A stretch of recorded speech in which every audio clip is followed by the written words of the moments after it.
Welcome to the Blue Collar Wealth Podcast. This podcast reflects on the work, money, and the lives of blue-collar business owners. Blue Collar Wealth expert Daryl Smith discusses the day-to-day obstacles blue-collar business owners face as they pursue a better life, career, and wealth. And now, on with the show. Hello, this is Matt Haller, and today we are recording episode number 3 on how to achieve blue wealth, an overview of the Blue Wealth Blueprint Guidebook. Now, last podcast, we discussed the guidebook itself, which are the 10 tips of maximizing blue-collar wealth. But today with Daryl, I'm going to dive in even deeper to find out a little bit more about how we can achieve blue wealth and really what are in the nuts and bolts of this Blue Wealth Blueprint Guidebook. So, Daryl, let's just jump right in. You've been doing this for a really long time, and we want to be able to get to people a little early to help them achieve this blue wealth that you talk about. And we want to get to them about 10 years before they retire. How does all this work together? Thanks, Matt. It's really, Blue Wealth is designed more of a holistic program, if you want to call it that. It's more than just facts and figures and everything else. It's more of a state of financial and life well-being. Blue Wealth is essentially when you've turned your blue-collar business equity into a personal equity. And then what we do with that is that we help you create the retirement that you've worked decades to achieve. So that's really the whole premise of the program. It's not just about a financial plan. It's about creating a whole comprehensive look at where you're at financially, but also where you're at personally and where you want to take things.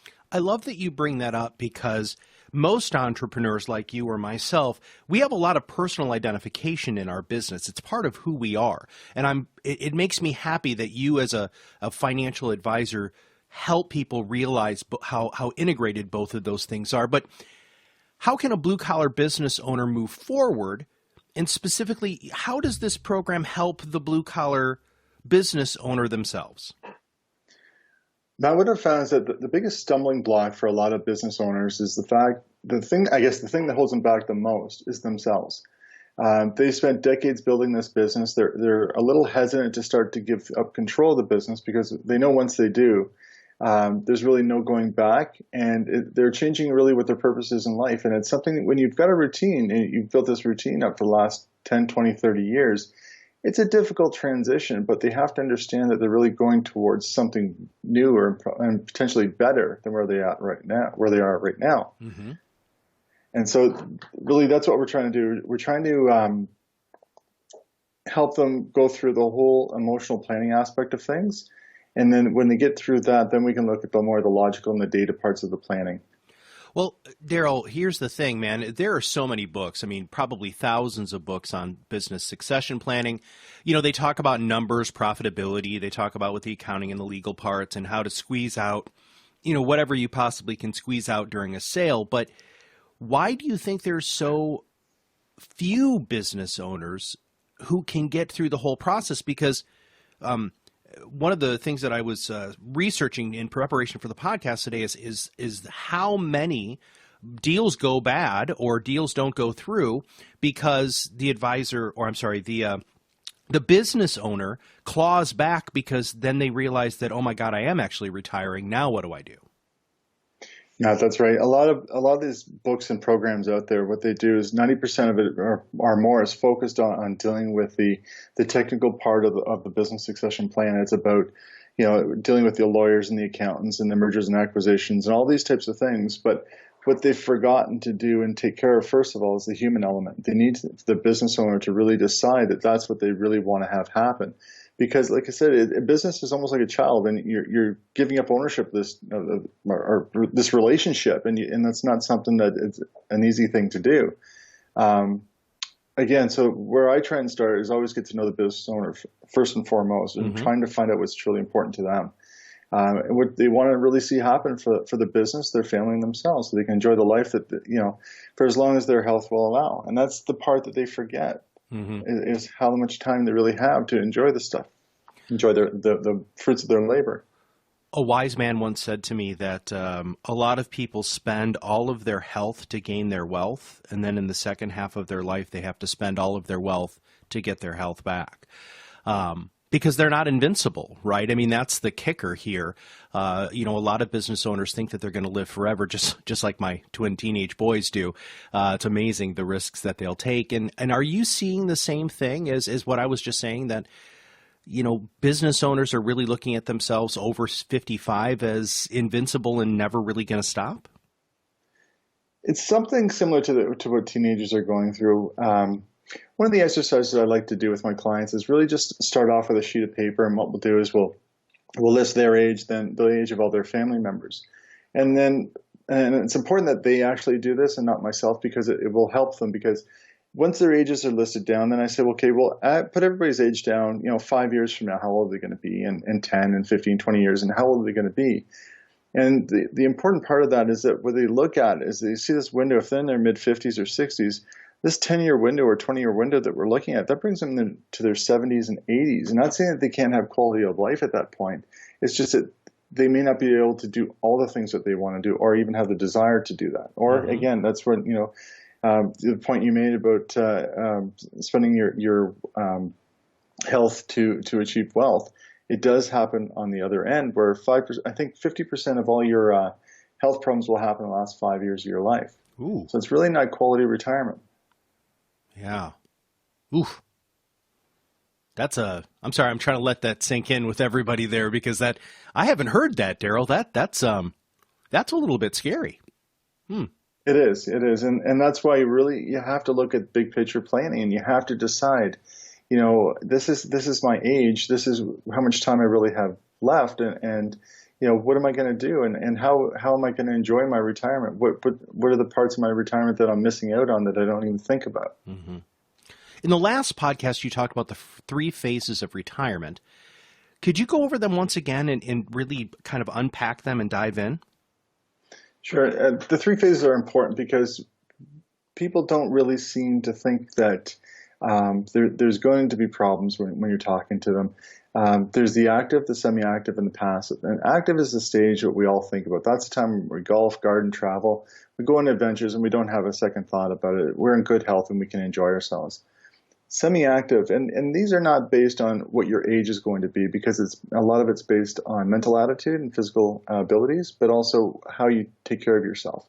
So the semi-active phase is really where you'll just enjoy the short trips, visiting with the family on the holidays.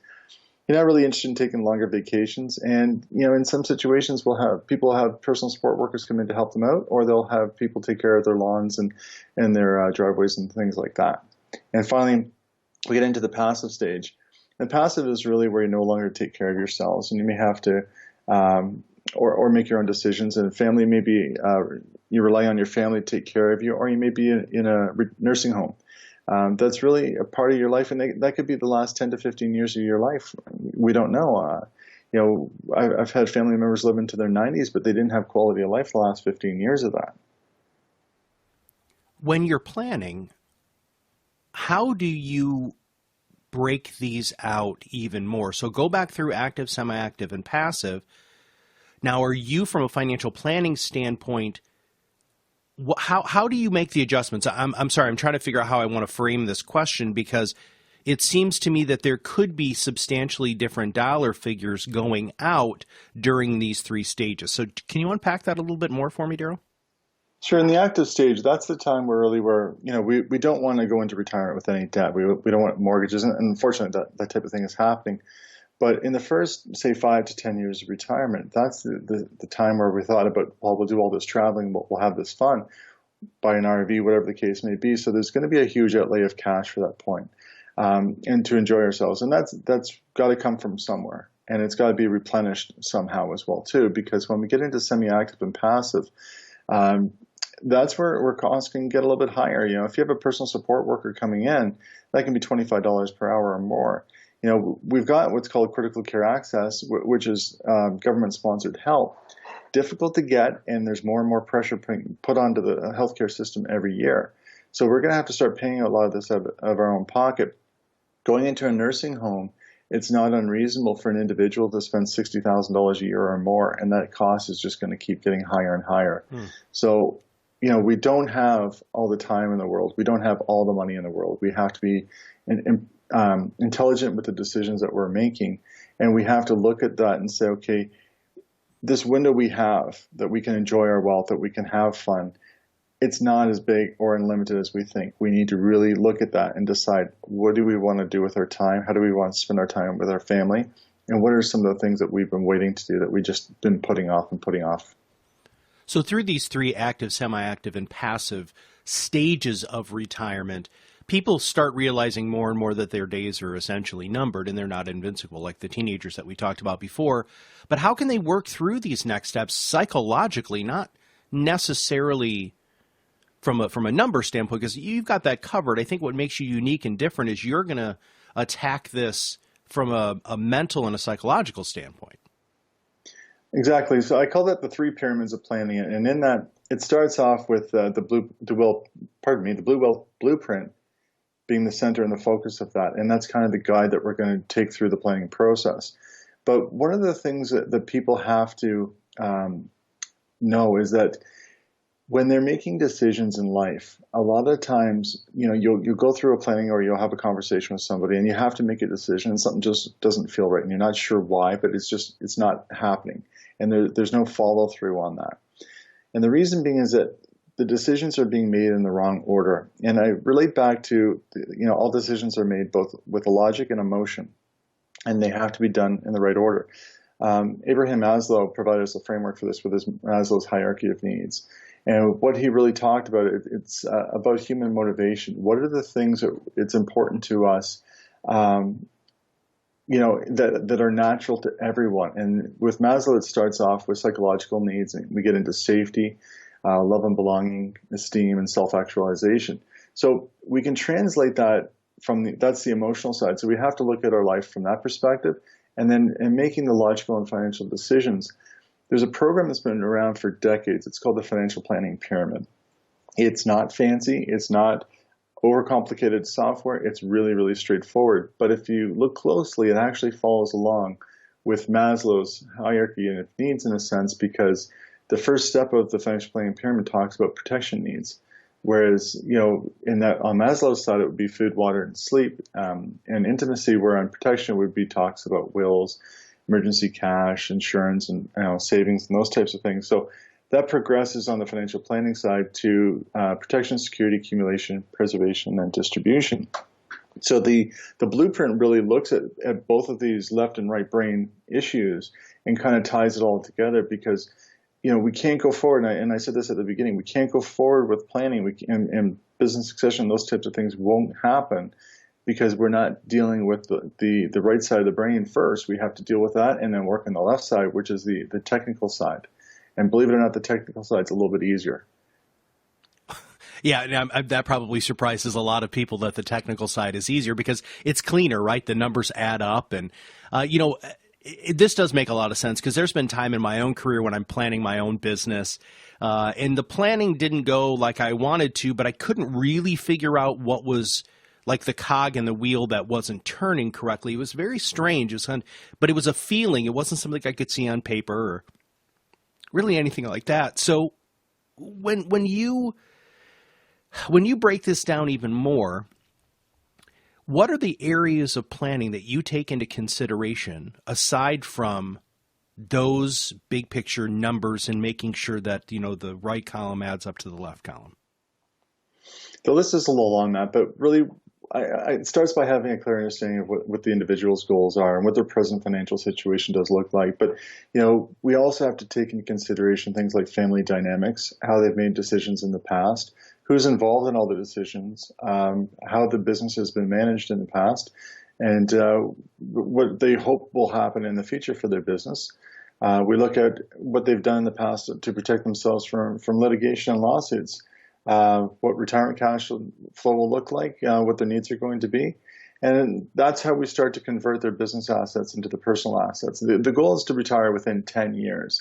And I say within 10 years because no one's at the same spot. They're all within that 10-year window, but some could be a little bit further ahead than others. Some have already started the process, or they have a family member or someone else that they know will take over their business. So that's kind of a starting point for them.